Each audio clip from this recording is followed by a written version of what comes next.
Tom Oar, the last original cast member from the show's 2012 debut, will retire after this season. The man whose rugged wisdom, patience, and self-reliance have been the heartbeat of the series is stepping away. Have you ever imagined doing something all your life, and all of a sudden it disappears, maybe with a warning or two, but it eventually goes?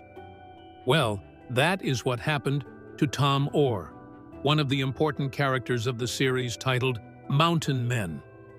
This may have led to another decision that the show would not recover from in a long time. So the question remains, what happened to Tom? How did a man who lived his entire life on his own terms end up losing everything? Hang on, and let's dig into the life of Tom Oar and what exactly led to his losing everything. About Mountain Men. Mountain Men is a reality TV show on the History Channel, made in America. The show first hit the airwaves officially on the 31st of May, 2012. In the series, one of the stars, Eustace Conway, lives on an incredible piece of land he calls Turtle Island, in the Blue Ridge Mountains of North Carolina. In that serene environment, he welcomes visitors and teaches them very important survival skills in the wilderness. Eustace also makes a living by using traditional methods to harvest firewood, and he did one of these while fighting with a lien on his property to keep his land. Another key character in this show is Marty Mayorotto, who lives in the Alaskan town of Two Rivers with his beautiful wife Dominique and their cute daughter Noah. Once a month, Marty goes to the skies in his Piper Super Cub, which was equipped with tundra tires, to get to his cabin on the Dryanjik River in Alaska's North Slope. While at his cabin, he uses a snowmobile to check his animal traps, which is just a little part of his rugged lifestyle. A third and very influential character, Tom Oar, lives by the Yak River in northwestern Montana with his wife Nancy and their dog Ellie. With a 7-month winter ahead, they put in a lot of effort in preparation for the cold months with help from their neighbors. Tom is highly skilled in tanning game animal pelts using traditional Native American techniques. Also, Rich Lewis, who is a mountain lion hunter, calls Montana's Ruby Valley home, where he lives with his wife, Diane. He passionately tracks lions in the mountains with the assistance of his team of huge dogs. George Michaud is also a character in the series who is a dedicated fur trapper, spending time camping along the scenic Snake River and Teton Range in Idaho. Charlie Tucker, another skilled fur trapper, stays close to the Great North Woods in Ashland, Maine, where he often collaborates with Jim Dumond for their trapping adventures.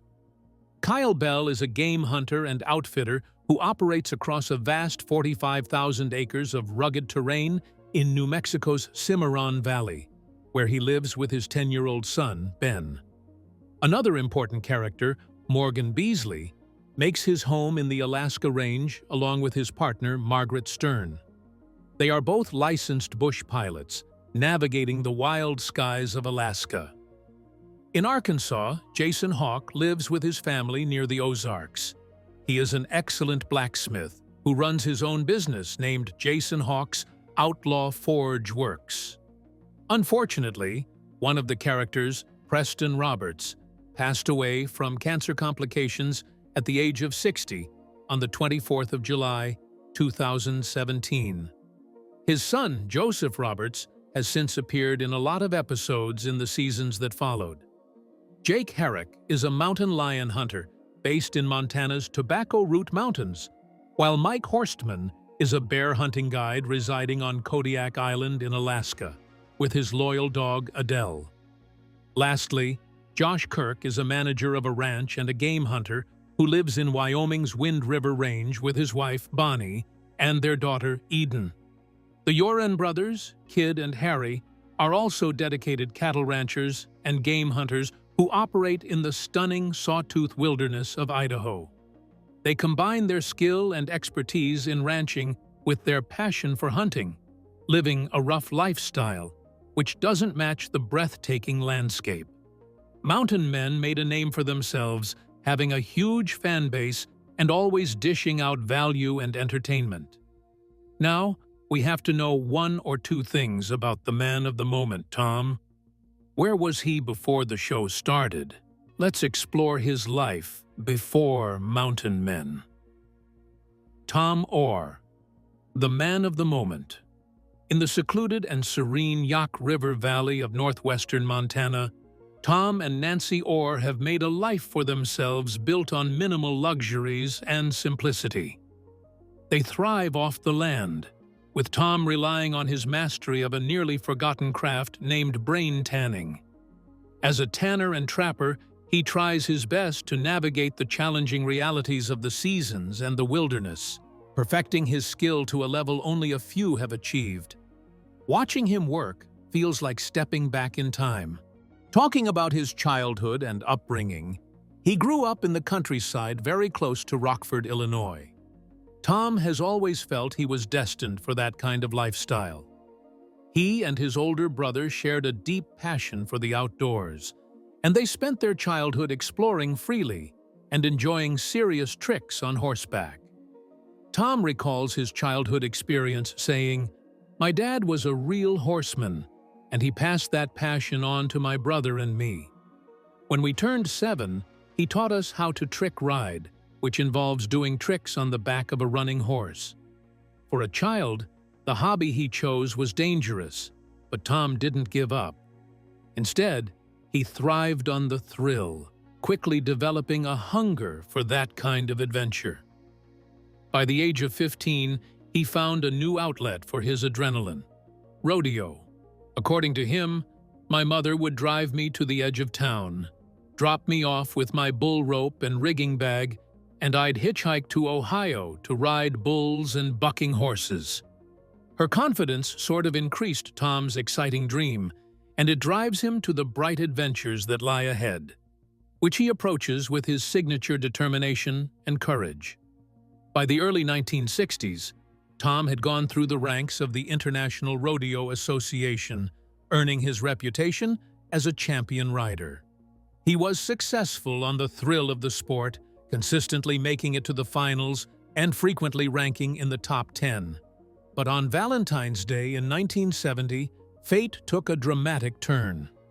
At 35 years old, he found himself in the chute, ready to ride a massive bull named Woolly Bugger. He explained, "I usually dropped a finger in my bull rope, which meant my hand was locked in. The moment the chute opened, there was a huge eruption. In a very violent conflict, the skulls of man and beast collided, sending Tom into unconsciousness. With his hand tightly bound by the rope across the bull's back, he was pinned to the thrashing animal, facing a very serious battle for survival. He remembered what happened, saying that it was the closest he ever came to passing away in a rodeo arena. So now my legs and stuff are underneath his hind legs. He's bucking and stepping on me pretty hard." From the stories and his encounter, Nancy watched in horror as they were tossing him for 2 long minutes until they finally managed to cut the ropes binding him. They took Ohm out on a stretcher, and he didn't regain consciousness for 3 hours, suffering from extensive bruises and a severe concussion. Unlike him, fate had a more serious plot twist for Woolly Bugger. They told me that old Woolly Bugger passed 2 weeks later. I think I gave him a concussion too. In spite of the close call, Tom returned to the adventure just a month after this near-fatal incident, but he never found the same level of success again. In his own words, "It was time for me to quit, you know, so I did." In 1981, Tom packed up and retired from rodeo. He and his wife packed up all their belongings into an old pickup truck. Interestingly, one bought with the money earned from muskrat pelts, and this was a subtle hint at the life that awaited them in Montana. He stated, "We had no idea what we were getting into, or how I was going to make a living out here. But I just had a feeling that, by God, I can do it. I can get it done. And they did. Through unwavering determination and hard work, the couple trapped, tanned, and hunted. Totally a kind of lifestyle that truly meant living and making money off the land. However, the early years were not as easy. The first winter we spent here was really cold, Tom admits, which was just one of the challenges they faced in their new life. They soon found themselves engulfed with doubts and second thoughts regarding their big move.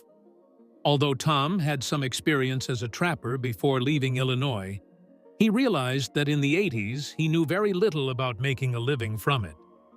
Turning furs into profit proved to be a more difficult task, until fate stepped in during a visit to an Indian store in Billings. We just stopped and went in, and there it was in black and white. It explained how the Indians brain-tanned.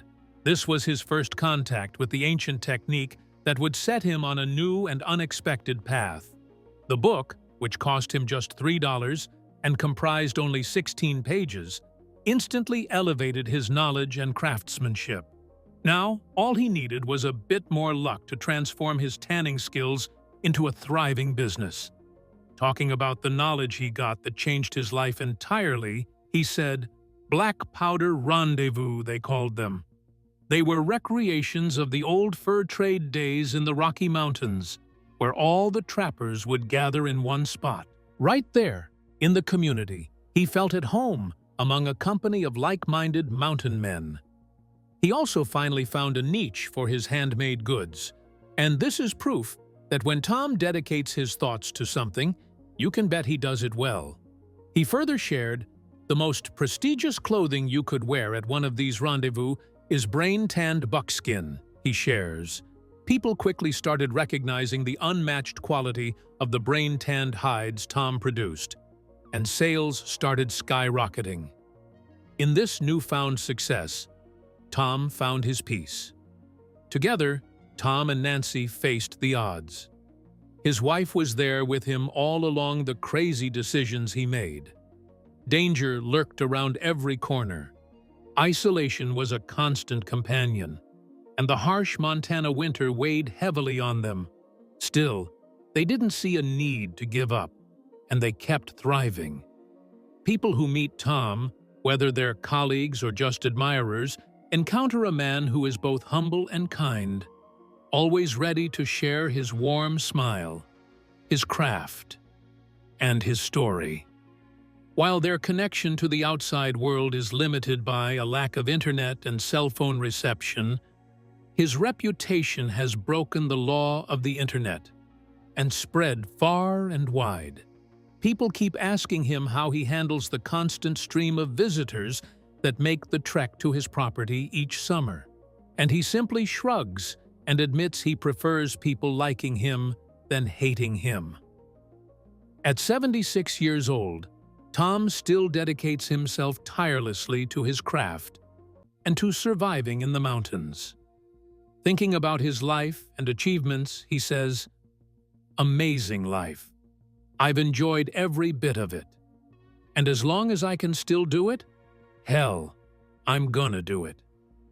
He had a life before the show, and it's safe to say he was the life of the show. But something happened recently which changed the course of everything. It impacted Tom's life as well as the show. Let's go into full details about what really went down quickly. What really happened to Tom Oar? Tom and Nancy remain part of the cast for now, but their lack of privacy due to the show's popularity, which has been growing intensely, has been a compounding issue for them, even though they enjoyed it initially. In an interview in 2019 with Allegheny Mountain Radio, Tom shared, "We live in the middle of the Kootenai National Forest, yet we had over 300 people come to our house last summer to take our picture and shake our hand. We even had honeymooners here 2 years ago from Switzerland." The fact still remains that although Tom may not be thrilled about all the attention, he genuinely appreciates his fans. "The fans are really important to me, and it's neat to meet all the different people and talk to them. There's always something interesting, and there are always fascinating people to meet. However, Tom knows his time on Mountain Men won't last forever. After he spent half his life in rodeo before going over to life in the wilderness of the Yak River, Tom has had an eventful journey. He recognizes that even though his lifestyle isn't for everyone, and often quips that he feels he was born 150 to 200 years too late, he also understands that eventually he'll have to step away from it all. In a chat with American Cowboy, Tom stated that retirement might be on the horizon. He confessed, "It's just Nancy and me, an old Dodge pickup, and a 30-foot chain. We can't keep this up forever. I keep telling Nancy that one day she'll probably find me stretched out dead over the fleshing block." Some of his fans suggested that a sunny place in Florida could be a better idea for him, and it looks like he would take to that advice, as fans of Mountain Men are preparing to say goodbye to one of the series' longtime stars. The History Channel announced 2025 that Tom Oar's upcoming 14th season will be his last. Here is what the season description stated. For 81-year-old icon Tom Oar, this season could be the moment he decides whether to continue or pass the torch. Legacies are at stake as each mountain man faces a pivotal turning point. In a teaser for the upcoming season, Tom talks a little about his departure, saying, "It's hard to quit anything that you really like to do." While the actual reasons for his exit are not clear, it will pave the way for a new group of people who will make their debut this season. Here's another useful information that the season's description reveals. Newcomers Chance and Soraya Painter, both 28 and raising 2 young kids, are starting to carve out a homestead in the remote Alaskan bush. As they tackle unpredictable terrain and the daily challenges of survival, seasoned veterans like Marty Maiorato and Mike Horstman continue their relentless battle against the elements, determined to hold on to the rugged independence they've built over a lifetime. According to the press release, the season premiere will feature his colleague, Marty, as he guides his daughter Noah through her first bush plane landing at a remote caribou camp. Also, Mike transports a 50-foot gangway across land and sea to his Kodiak homestead. Meanwhile, Brett Bone and Ivy O'Gwyn are set to face a hungry brown bear trying to raid their salmon nets, and Lauro and Neil will use a unique technique to hunt moose by boat on a secluded river. Chance and Soraya will be busy insulating their log cabin with sod and moss gathered from the surrounding forest.